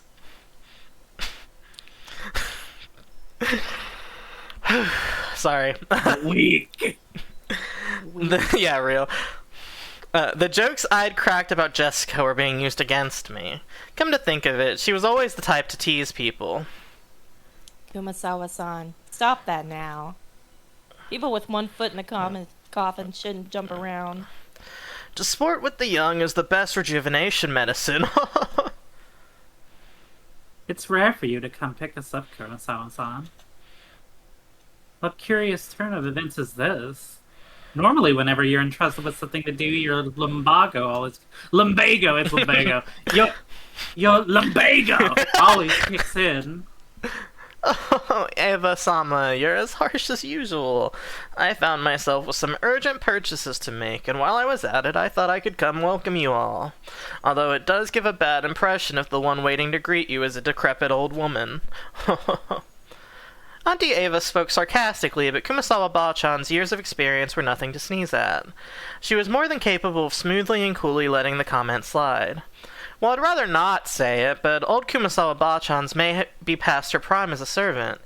She might act as though she's in good health, but between her headaches and the lumbago, her body is wearing out. To tell the truth, the very fact that she's still working is impressive. How old is she again this year? She must be pushing 80 by now. It's incredible that she's still able to act so brightly. You just seem to get more and more lively. Oh, that's right, here you are. It's the tea I was talking about before. Look, I brought some. Please do try it later on. Auntie Rosa showed her the souvenir bag she'd taken out of her suitcase. To think that she had remembered the promise she had apparently made last year and faithfully brought it. This sort of thoughtfulness was just like Auntie Rosa. She wasn't the kind of person who would forget or break a promise. Supposedly. Supposedly. Sorry, I should stop. As for Kumasawa Ba-chan, she seemed deeply touched by the fact that not only had Aunt Rosa remembered that year-old promise, but she had brought that gift for a simple servant like her. This woman is Kumasawa Chiyo-san. She's a senior servant who's been working for the Yoshimiya head house for many years. As you could expect from someone her age, she isn't good at manual labor, but from kitchen work to cleaning and laundry, she's kind of a super servant who can handle just about anything. It seems like her only flaw is her tendency to slack off. I hear she tries to get away from heavy or troublesome work by playing up her chronic diseases. Honestly, more power to the woman. Fuck this family, I would also do as little as I could. In Kumasawa Bachan's case, maybe we should call it that sort of lazy craftiness. Though it probably doesn't impress those paying her salary. Ah well, even if she's pretty flaky when it comes to work, I could never dislike her. I guess that's probably because of her cheerfulness and her constant smile. Hey, glad to see you're still in the fine spirits. How's your back doing then? Even with medicine, it's not gotten one whit better. According to the doctor, nothing can be done for this one. It's what's called an incurable disease. Blows me away have you just kept getting prettier, Jessica-chan. Blee glad you ended up like Natsui-ne-san. Really? Personally, I don't think I look like her at all. I mean, I don't even want to be like my parents. Because I got zero respect for them. No, you shouldn't say such things. It's amazing how many people don't want to be like their parents in our family. Ah, that's me! Hell no, don't you start taking after me. Your nose looking like mine already pisses me off. What are you talking about? It's ridiculous how completely alike you are, and like you, father. Come on, you can't be serious. Just how am I like Dad? You're his copy in arrogance and self-importance. Father's blood is especially strong in you and Nissan. Wouldn't you say, Rosa? Oh, absolutely! Kraus Nissan and Rudolph Nissan are almost unbelievably like Dad. Alright already. Why am I the only one under fire from... Hideyoshi Nissan, please help me out. My, Rudolph-kun. You're always so popular with the ladies. I'm jealous. As usual, you're popular enough to make me jealous. Well then, everyone, shall we head over to the boat? Come now, Maria-san, let's get on the boat together, alright? Get on the boat together. Ooh! Everyone gets on together. Ooh! Hell yeah, this time around I'm not gonna be scared. I'm used to being shaken by the waves. With the piece of junk fishing boat, I'm less afraid of shaking than the engine breaking down and the boat drifting off. Oh yeah, Battler-kun, I forgot to tell you. That fishing boat was completely decrepit, so it was taken out of use a few years back. Now we get taken to the island in another boat. Oh, right. It's Battler's first time in the new boat. It's super comfy. Freaking fast. And it can go in crazy high speeds. Oh, that means less trip time, right? That sounds great! I mean, a boat might be better than an airplane, but if you're telling me we can spend even a little less time exposed to the dangers of sinking, that's really just awesomely great. Ugh. Is Battler gonna fall? Gonna fall again? That's only on airplanes. Everything's fine now. You know, it's apparently a modded high-speed boat, the captain's pride and joy. Seems he's tinkered with it quite a lot. He was going on about how he attached 4 high-efficiency propellers to it, and now it can break 40 knots or something like that. He bragged to me so much it ended up memorizing it. Me too. I remember since we're told about it every year. The captain said that since he lost a speed contest with a foreign fishing boat a long time ago, he became obsessed with modding. He told us how his opponent back then could go over 30 knots, even though it was only in a fishing boat. To fulfill his thirst for a revenge match, he created an awesome whole new super high-speed modded boat. I'm sure you'll just love it, Battler. super high-speed modded boat? My first thought was this would be much better than the beat-up boat that might sink at any time, but for some reason I'm getting this feeling of foreboding. Nah. It is almost 10 our time. I was thinking we would go for another half hour. How does that sound for everybody? That's fine with me. Is that fine for you, Kina? I can keep going until my lungs give out. Hey, Battler, maybe you should just swim to the island. Battler-kun, you shouldn't leave over the railing too much. You might fall. Ugh. Gonna fall! Damn it! So this is why you were all grinning before? The super high-speed boat, said to have been modded to hell and back by its captain as a personal hobby, was definitely nothing like the battered old fishing boat from 6 years ago. I hate shaking effect so much. It's really funny. Whoa, it's shaking, it's shaking, it's shaking! I'm gonna fall, gonna fall! Gonna fall! If I fall, I'll be in the sea! I'll drown, goddammit! Where's the parachute? No, wait, where's the buoy? Give me a life jacket!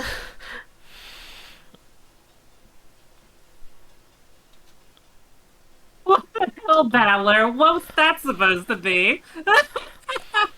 Jessica-chan, Maria-chan, it's not nice to tease. Battler-kun, if you're scared, then don't come out on the deck. I think that if you stayed inside the boat, you'd be a bit less afraid. That's a no thank you, Aniki.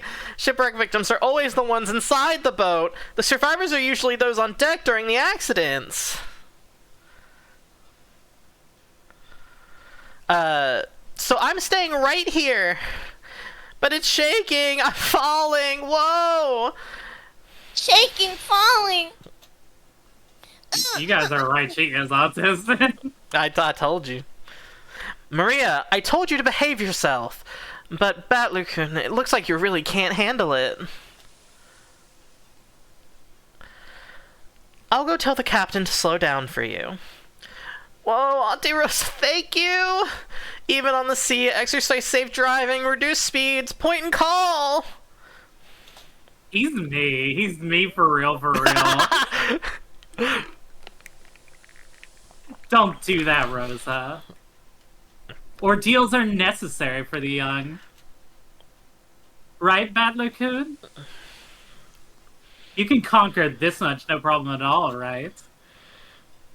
Otherwise, you won't be able to go to Egypt with your aunt. Whoa, Auntie Ava, you're mean! Oh no, I'm gonna fall! Life jacket! Parachute! Whoa! No, okay, turn it over and think that way. What's the enemy aiming for? He wants to make me afraid like this? If that's what he's aiming for, too bad. Like hell, I'll be scared. But stop it, I'm gonna fall! I've never seen a pet prefer corn over chicken. Yeah, I was gonna comment on that after Battler stopped freaking out. I mean, I think corn is safe for cats, so it's not like a problem, but it is weird to choose that over the chicken. Today, when I made lunch, one of our cats tried to lick the plate afterwards, and I was like, you do not need to be licking pizza grease, sir. I pointed at him and called him fat until he left. Was it? Which one was it? Fat shame the cat. It was not actually the fat cat who was named Newton, it was Charcoal. Yeah, that sounded more like charcoal. So after I made a huge fool of myself for a while, Auntie Rosa had a talk with the boat captain and he slowed down to a more manageable speed for me. This speed is a bit better. Earlier I didn't even feel alive. The new speed, which I was capable of tolerating, was apparently extremely slow. But that's just now was completely insane. The whole boat was shaking, sliding and leaping on the ocean's surface. It felt like I was riding on the back of a flying fish. Jessica was still guffawing at me as I leaned against the railing, tired and disheartened. In that strength contest earlier, but I'm glad to know I've got the edge where it really counts. But seriously? Damn it, go ahead and laugh. One of these days I'm gonna find your weakness and I'll get back at you. And then your boobs will be mine to squish. That's really gross. Well, we'll see about that if you ever do find it, okay? And that's not an invitation. You're not touching my wrist. Ugh. Battler, all worn out. Yeah, Battler all worn out. I want to die on land, not in the ocean or the sky. Maria was patting my back, so I patted her head in return. Her expression was blank as usual, but I realized that she wanted to console me. Battler-kun, the captain is throwing in drinks to make up for this. Have a drink and take a break, why don't you? Calm yourself down. George Anaki and Kumasawa Bachan brought us each an ice cold drink with drops of moisture on the can. Judging from Kumasawa-san's big grin, our parents inside the boat were probably all rolling around laughing at my moment of pure terror. Damn it, I'm so embarrassed that I can't bear to face any of them. If I didn't change the subject somehow, I had the feeling I'd be the butt of everyone's jokes for the whole trip, so I tried to think of something harmless to talk about. Hey, Jessica, how are Uncle Kraus and Aunt Natsuhi doing? My old man and my mom? Unfortunately, they're fine. Though every word out of their mouth is study, which pisses me off. I'm so jealous because it doesn't look like Uncle Hideyoshi or Uncle Rudolph say those kinds of things. Oh no. When I was slacking off during exams, I always was getting told exams. I thought it was annoying, but now I'm grateful. I knew it. George Anaki is magnanimous Yeah. as ever. As for me, I have to look after myself. No one says a thing to me. Well, it's not like I'd listen if they did. Battler-san, have you not returned to your birth home? Well, I kind of go back now and then. I still have lots of clothes and stuff left at the previous house. Battler has 2 homes? Something like that. Why? Why do you have 2 homes? Only Maria, who couldn't really grasp the situation, voiced her naive question. However, the others just shot nervous glances at me, choosing not to respond even though they knew the answer. Maria, look, you can see the harbor now. Look over there. Can you see it? Saw the harbor! Apparently, Jessica was trying to be nice by changing the subject. Well, I'd rather not talk about it if I can help it, but it's uncomfortable to have it treated like some kind of weird taboo. I don't mind that much myself anymore. I am an Ishiramiya, but the truth is that for the past 6 years I've been living with my grandparents on my late mother's side, and I've even been using her family name. When those grandparents passed away one after the other, I'd basically had no choice except to go back and live with that old bastard. Don't get me wrong, I didn't just run away from home or anything like that. The only one at fault here is my dad. I don't really blame Kiri-san. Being able to hold that old bastard's reins and ride him out is no mean feat. But as for the betrayal that the old bastard inflicted on my mom, well, unfortunately I still haven't fully gotten over that. Well, we'll be getting there soon. George Anaki cleared his throat, trying to change the topic. Please forgive my indiscretion. It seems this old woman has said too much already. If I have hurt your feelings... I don't mind it, and no one's feelings are hurt. Don't worry, Kumasawa-bachan. Kumasawa-san seemed to regret speaking out of turn, but I was more concerned about being worried for something like that, so I stood up and passed it off lightly. Battler is like, it's like not the child of divorce, but a secret third thing. After that, I had a sip of my drink and headed over to Maria and Jessica, who were gazing at the silhouette of the island. Ooh. Battler, saw the island! There!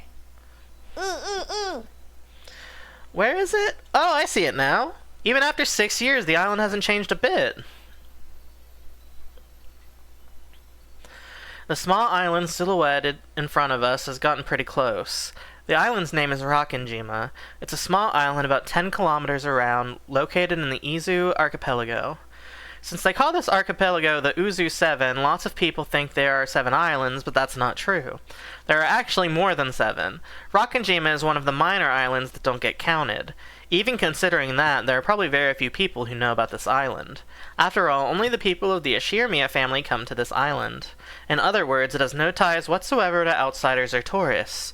So you'll never find this island's name in a travel brochure.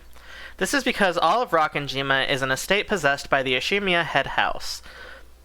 Only the Ashirmiya family lives here, and only people connected to the Ashirmiya family come and go there.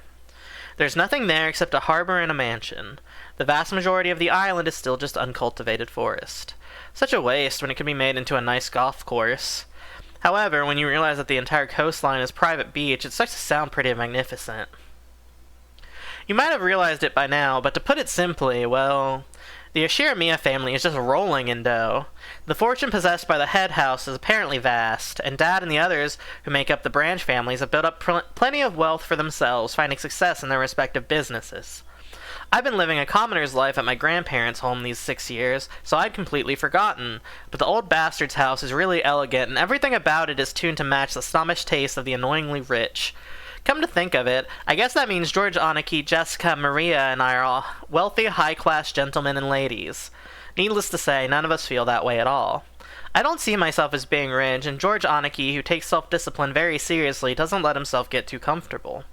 Jessica is always complaining that she'd rather move to the city than be rich, and Maria is still a kid who isn't even interested in money at all. I guess that attitude itself is snobbish. From the perspective of people in poverty who can't pay the bills, we're very lucky to even have the luxury of thinking this way. This isn't the place to explain any further, so I won't. Anyway, it's the same as not being able to choose the parents you're born from. I didn't ask to be born into a rich family, and I don't think it's something I should be hated for. Oh, there are plenty of other things to hate your family for. I like that. I like that Battler is actively checking his privilege. I know, right? Woke king. Woke king. That was the line. Woke cousin molesting king.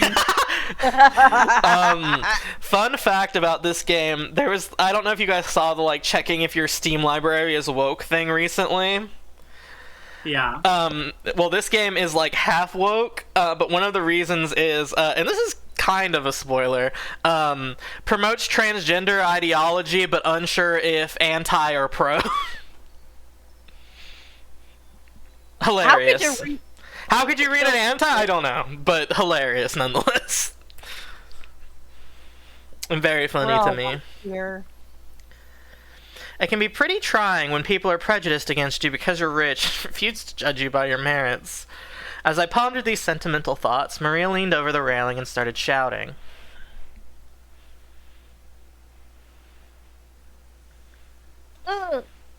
Gone.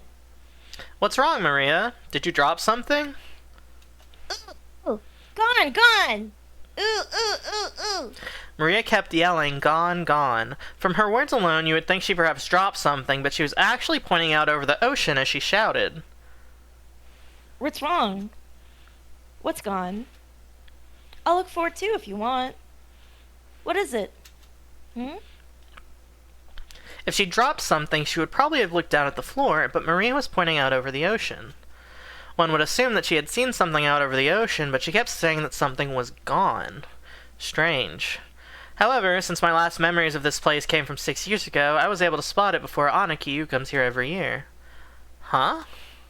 If I remember correctly, wasn't there a torii or something on top of the small crag around here? That's right, it was definitely there. I remember it well since it's like a landmark, the first thing to greet you as you get closer to the island. Wow, you're amazing, Battler. Even though it's been 6 years, you remembered. It was here, wasn't it? I remember too. There used to be a shrine and a torii-like thing standing all alone on that crag. Now that you mention it, they are gone, aren't they? They definitely were there last year, I think. Gone. Gone. Ooh. Maybe they were washed away by the waves or something? It was a small crag, it probably got brittle because of its exposure. I think so too. It actually disappeared during the summer. Apparently. A huge lightning bolt fell one evening and smashed the shrine or some such. The fishermen whisper that it must undoubtedly be an ominous sign to have a thunderbolt fall upon our tutelary god. Lightning be gone, lightning be gone. Kumasawa-san smiled impishly as if teasing us, rubbing her hands together. However, Maria was apparently taking it seriously, and she stared fixatedly over the ocean to where the crag enshrining the local guardian deity was supposed to be. An ominous sign. Ugh.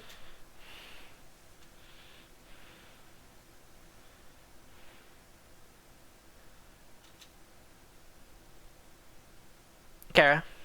Oh. Enough, Kumasawa-san. Maria isn't old enough to understand this kind of joke. It's alright, Maria-chan.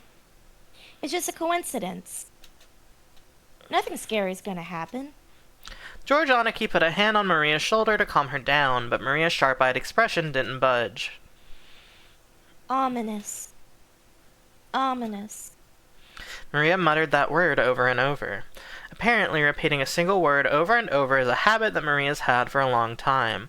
However, since the word she was saying was quite literally ominous, it was a bit creepy. I love you, creepy children in horror fiction. Oh, I chose the wrong time for a drink. Hey now, Maria. Some disaster really will come if you say that word over and over, you know? I tapped Maria's other shoulder, and then Maria whipped her head around and stared into my face and spoke unblinkingly. Ugh. Disaster. Coming. Huh? And just where is it coming from? I answered lightheartedly, trying to break the tension in the air. And in reply, Maria held up a finger, raised her arm high, and pointed up to the heavens. When I looked up, I saw the sky was still just as cloudy, but it had grown a great deal more leaden than it had been this morning. That's right, they were saying that a typhoon was approaching. We had planned to spend one night on the island, but if this storm doesn't pass quickly, I won't be able to make it to school on Monday. Well, I guess it makes a pretty good excuse to be absent. Ooh. She apparently sensed something ominous in this cloudy sky. She's been muttering for a while now. Girls at Maria's age tend to be very impressionable. She's just about the age when many girls start to get excited about sixth senses and whether they have any psychic potential and stuff. In a way, being sensitive about things like this isn't really out of the ordinary for a kid like her.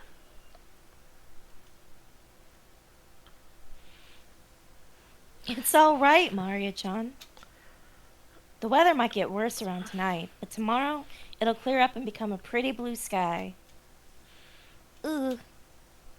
Pretty blue sky. Ooh. That's right. By tomorrow it'll be a pretty blue sky. There's no rain that doesn't end and no clouds that never clear. Ooh. Rain that doesn't end. Clouds that never clear. Ooh. Sure, the typhoon's coming, but it'll be gone before you know it. It's alright, Maria.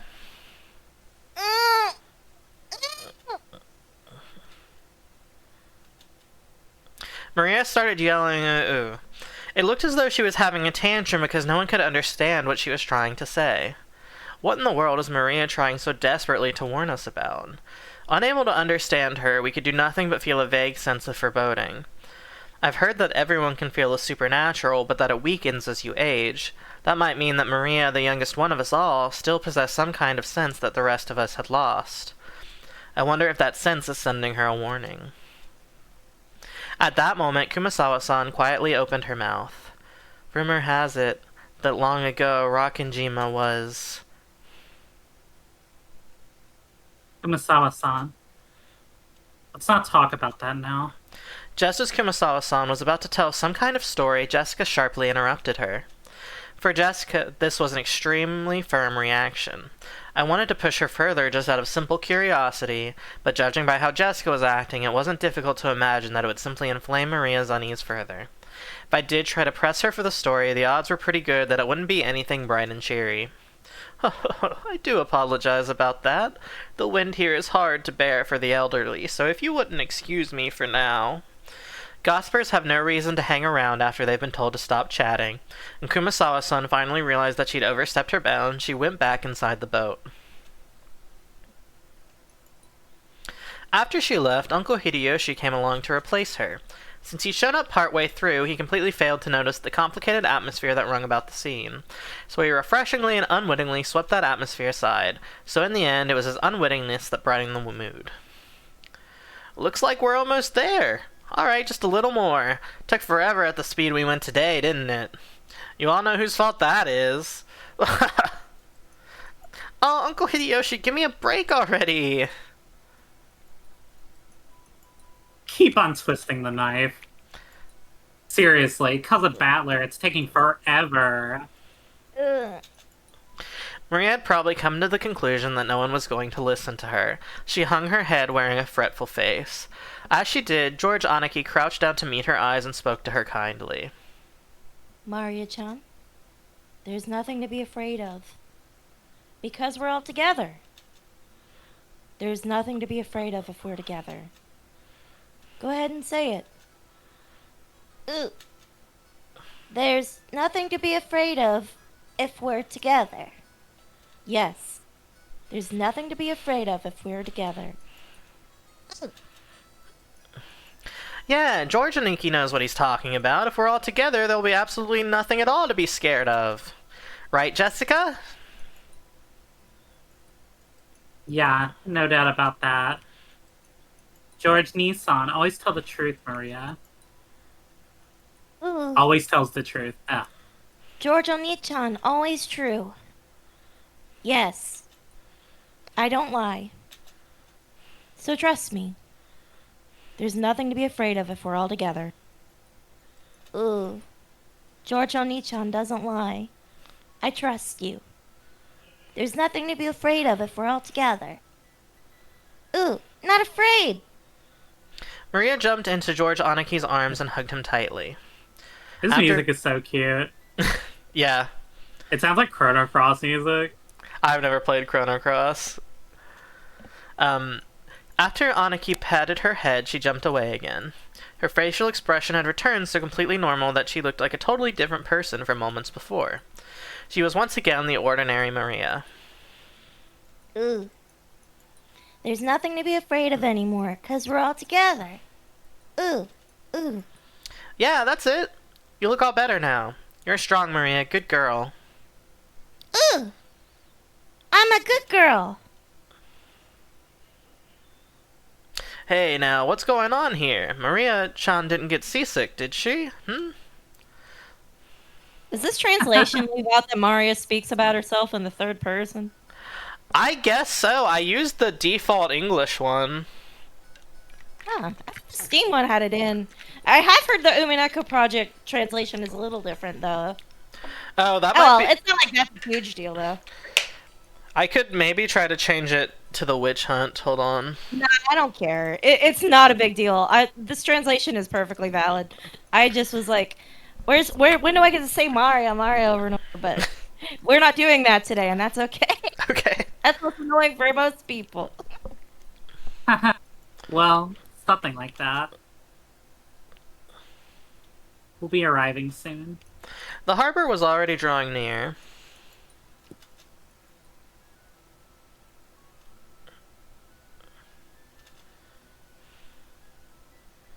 We made it to the island. Yippee.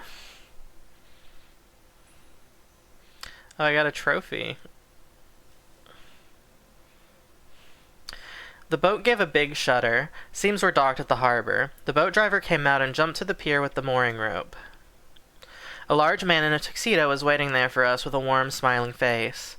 I didn't know him, but judging by his clothes, I'd guessed that he was a servant of the Ashirmiya head house.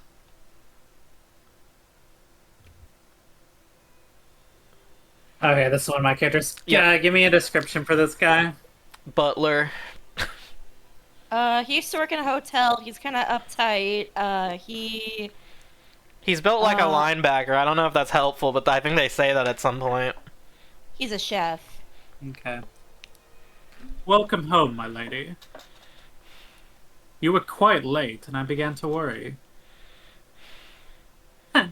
Thanks for caring. The boat had Battler scared shitless, so we had to slow down for him. Seriously, what a pain in the ass. Shut up! I'll remember this when the shoe's on the other foot someday. At this rate, the word will spread around the entire family, and I'll become the big conversation piece during dinner. Even without this, everyone would be talking about me because of that 6-year gap. But now that I've provided them with an even juicier topic... Damn it, why does the Yoshimiya main family have to live on this isolated island? In the meantime, the boat had finished its mooring. A small plank was lowered so that we could get down. One by one, our parents came out of the boat.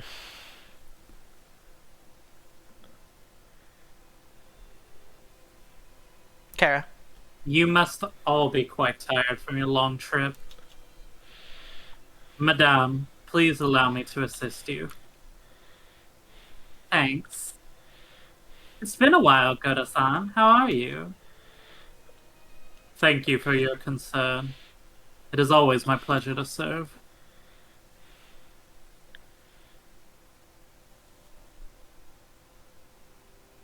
Kina. Sorry, I spaced out. Adler-kun, isn't this your first time meeting Goda-san? If I'm not mistaken, you weren't working here 6 years ago, right? Indeed. So please, allow me to greet him for the first time. It is an honor to meet you at last, Battler-sama. I'm pretty secure about my height, but you're huge. This is definitely our first meeting. If I'd ever met a big guy like you, I'd never forget it. It's a pleasure. Also, totally straight thing to say, Battler.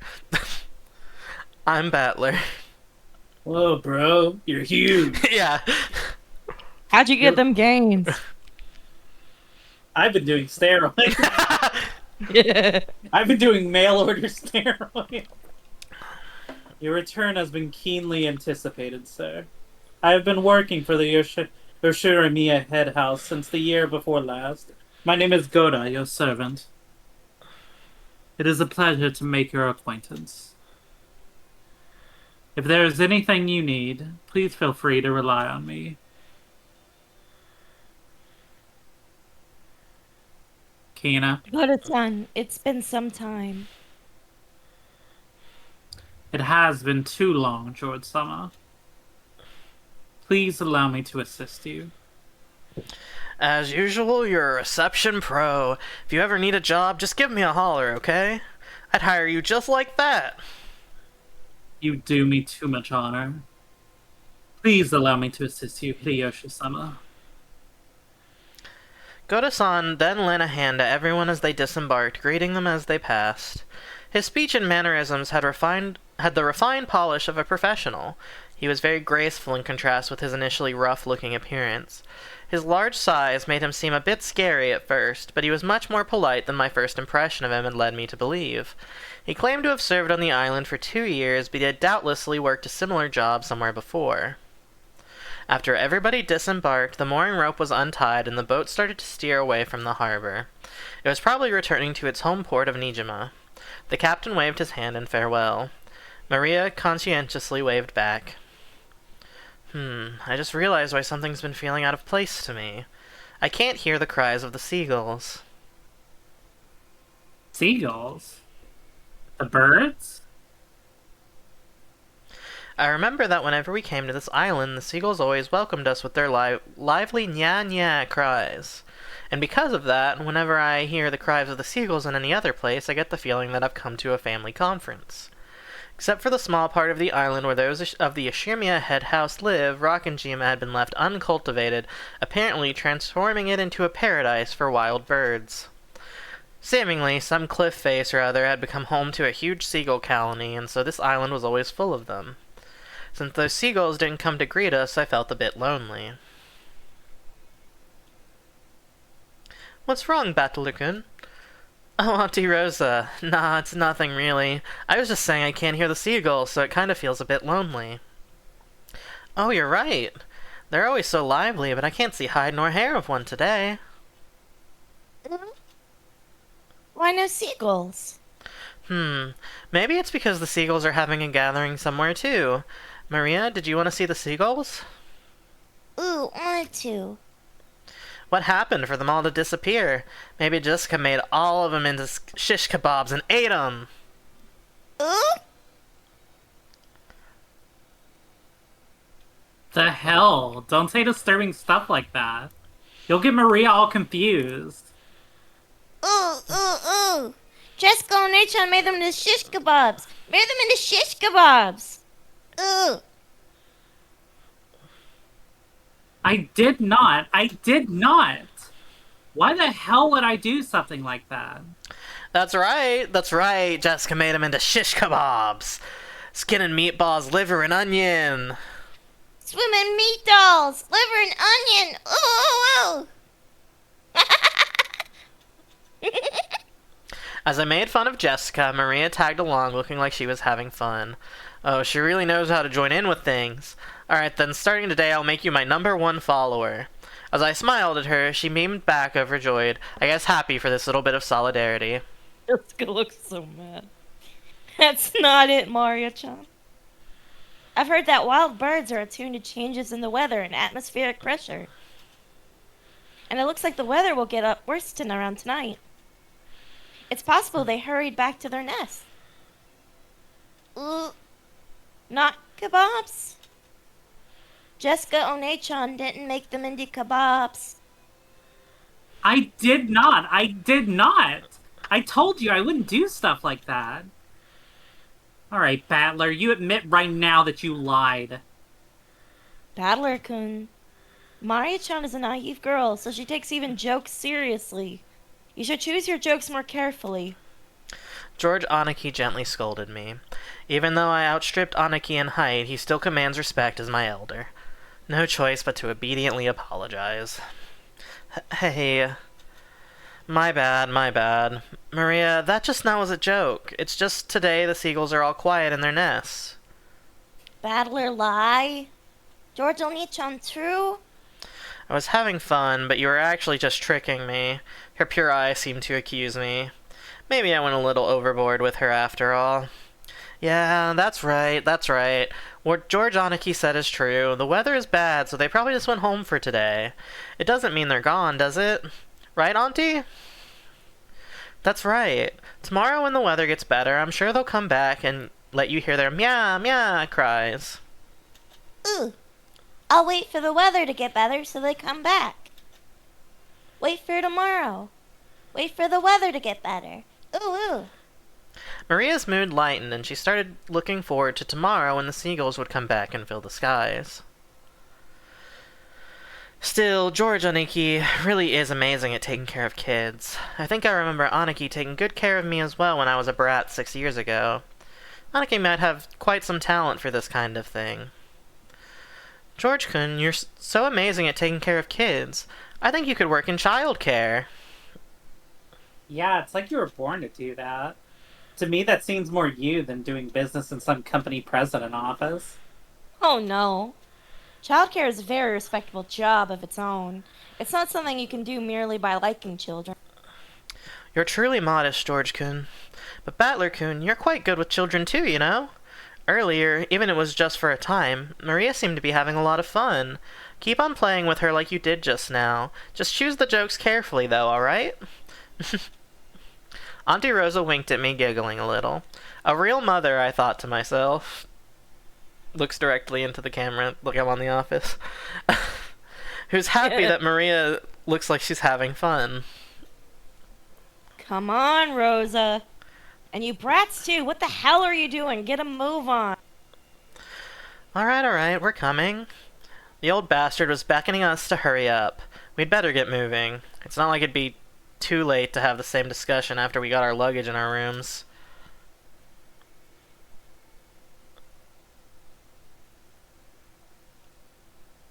Oh, yeah. Well then, everyone, I shall lead you towards the guest house where you will be staying. Please, this way. Goda-san called to everyone and started leading us. Kumasawa-san brought up the rear. Then we will stop when we get to the guest house. We get to watch the stairs happen. Woohoo! Stairs! Yeah! Well, I'll stop here. We will get to the guest house next time. Oh, wrong button.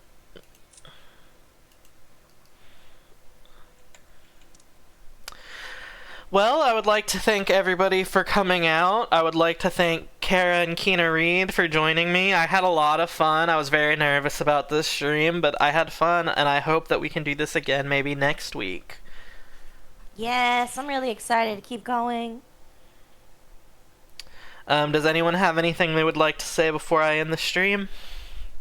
Read Umineko. It goes on sale on Steam all the time. Just do it. You'll They have a enjoy fighting it. game. They have a fighting game. It's pretty good. It's got a lot of spoilers in it, though, so maybe be careful. That's true. I did have 1 or 2 characters spoiled for me by playing the fighting game early. A more Don't- broad recommendation: watch old anime stuff in general, whether it's Yes. visual novels or watch some OVAs from the 90s. Yes. Do yourself something good. Don't just consume whatever modern slop is coming out. Not that modern stuff is bad. Just, you can see some weird ass shit It's if you like just look at literature. old stuff. It's like literature. You gotta go enjoy the classics from time to time to appreciate where we came from. Alright, with that being said, thank you everyone for the stream. I hope to see you next time. Bye.